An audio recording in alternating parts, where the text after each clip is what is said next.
Newt Gingrich, former Speaker of the House, yesterday and the day before has been taking Republicans to task for wanting to put forth a new strategy in dealing with these debt limit talks.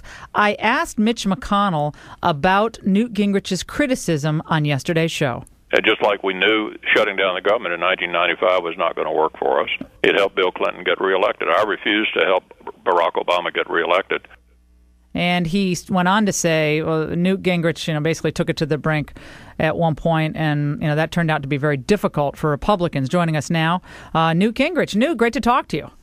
Well, it's great to talk to you, Laura. And I always find it interesting how Washington rewrites history.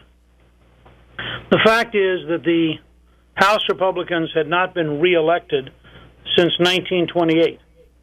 After the government was shut down, after we got to a welfare reform bill, after we began moving to balance the federal budget, for the first time in 68 years, the Republicans were reelected in the House as a majority in 1996. The fact is that Bill Clinton won the presidential race, but I don't think that had anything to do with what happened in November and December of 1995. Remember that Clinton comes into the State of the Union and announces that the era of big government is over.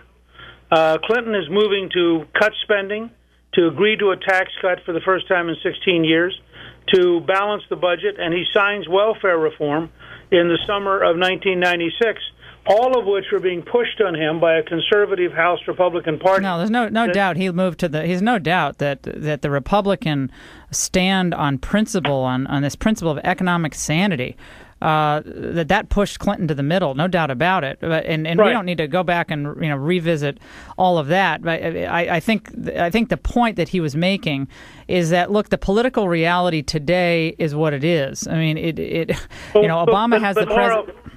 But, Laura, what is the political reality? You have the Republicans, at least Senator McConnell, offering to cave before the president has vetoed anything, before the House Republicans have passed anything. There are 25 different things you could do to balance off the president that don't require caving. For example, the president says senior citizens won't get their checks. So the House Republicans could immediately pass a Social Security payment guarantee bill that says that every Social Security check will have the highest priority and rank equal to paying the debt, and therefore they will be paid in August no matter what.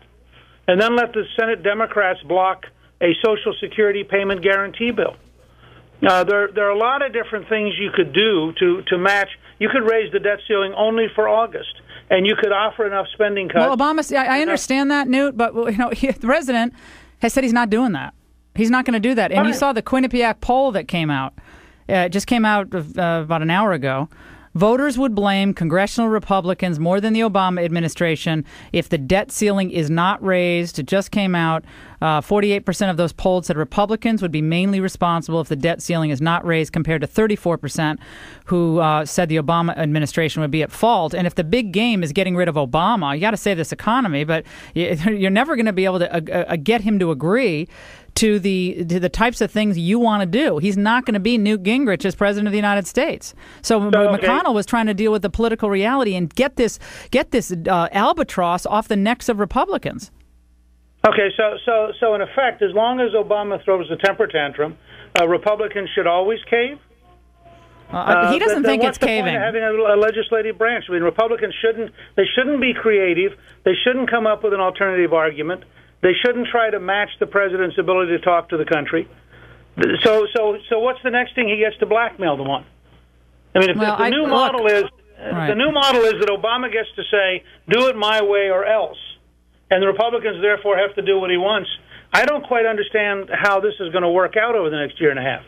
Well, I mean, I don't think any of it's going to work out well, but the bottom line is the Republicans have the House of Representatives, don't have the Senate, and don't have the presidency. And I think what McConnell's seeing is some of these polls that we're seeing, which is that the people are going to blame Republicans if this thing goes into default. I'm playing devil's advocate here. Look, I want the government slash now. I think this whole thing is ridiculous.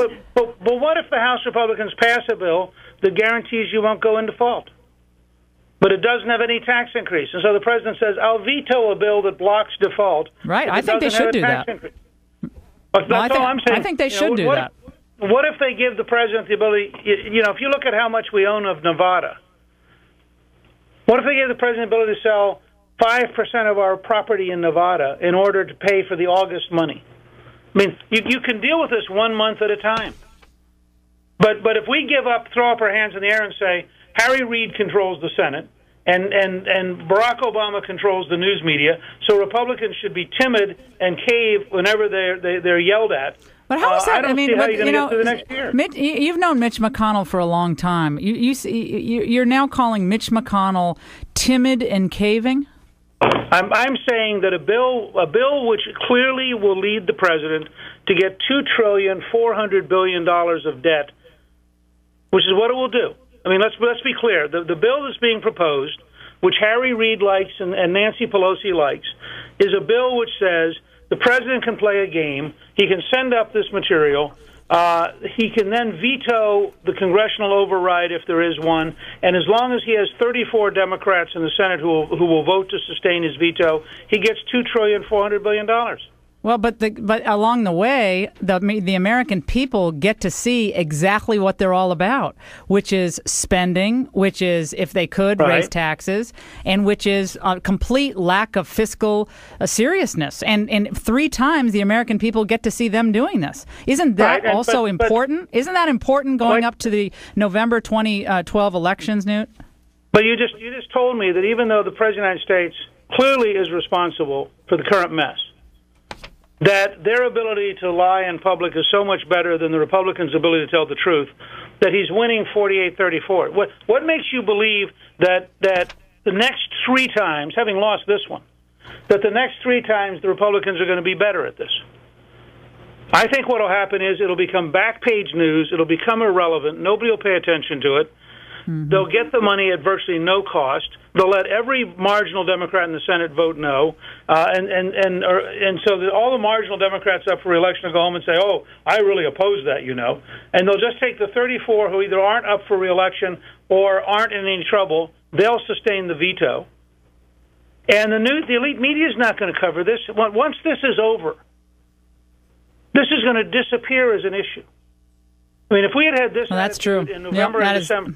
That's true. If we had had this attitude in November and December of 95, we wouldn't have balanced the budget, we wouldn't have reformed welfare, we wouldn't have gotten a tax cut, and we wouldn't have brought the unemployment rate down from 5.6% to about 4%. You know me, I'm the kind of person who wants to take it to the limit anyway. So for me, if I'm up there, I'm like, you want to play chicken? I'm driving at 80 miles an hour right toward your front fender. You can blink first, because that's what I would do.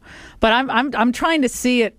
I'm trying to see it from a sort of more of a practical position, because my instinct is to just go full bore at them with everything, and then let the chips fall where they may. Because look, I'm with you on all these issues. I want this stuff trimmed, and I want it cut, and I want it stabilized, and I want it simplified now.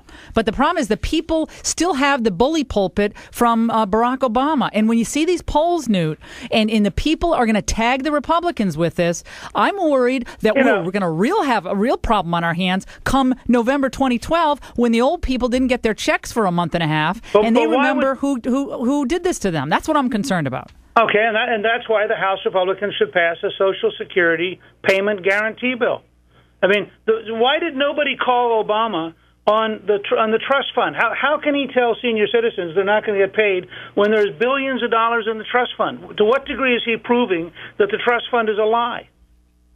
I mean, what do you think? It strikes me that the House Republicans have the ability to move legislation if they want to. They ought to move a Social Security guaranteed payment bill. Well, how about military payments? How about payments for Medicaid? I mean, you got to go down the whole line then, don't you? But you just raised the first group that is the one that he's been terrorizing. Right. I said the same thing. Remember, they went through this fight about 6 weeks ago when he threatened the military, and I said that at the time I said they ought to pass a bill that pays all the military. The continuing resolution should have guaranteed military payment for the whole year. But add those two together. So you got Social Security payments, and you got the military as the first two groups. And you pass the bill and send it to the Senate. What does Harry Reid do at that point? Does he say, no, I'm going to block a Social Security guarantee bill? Fine, then let Harry Reid be on television. Let the president be on television explaining to the country why he they was on won't television. pay senior citizens. I got you. He was on television this morning on the floor of the Senate, and Harry Reid basically repeated what the president threatened. But more explicitly, he said if there's no deal to raise the government's borrowing limit by August 2nd, senior citizens will not be getting their Social Security checks. Right. So he said that, and we're efforting, I hate that word, we're looking for the audio, but that's what he just said on the Senate floor. So my point is, so John Boehner should send him today.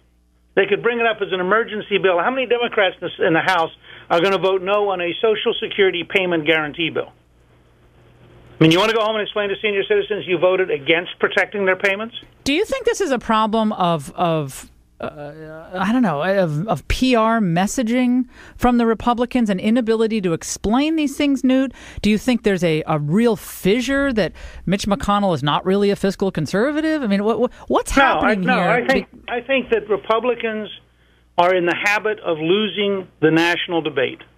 And so they operate within an envelope that says, since we're going to lose the national debate, what should we do? Because after all, we're going to lose the national debate. So they don't even have a national debate.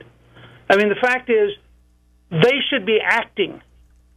Somebody on the Senate Republican side should get up immediately after Harry Reid and say, I move a Social Security payment guarantee bill be brought to the floor, and let Harry Reid immediately, having lied to the American people, prove he's lying by blocking the bill. You've got to be as aggressive. This is like the old UCLA coach John Wooden, whose full court press was based on the idea you got to get up every morning and you got to compete all day.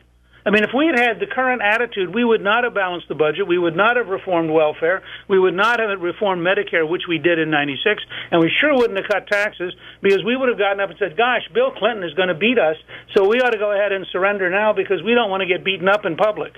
That's nonsense. And Newt, guess what we know. I mean, you know this, I know this. If the Republicans didn't have the House of Representatives, there was no majority there, the Tea Party hadn't risen up, then there'd never be a discussion about spending cuts, trimming government. They'd already raised the debt ceiling, be taxing us more, spending more.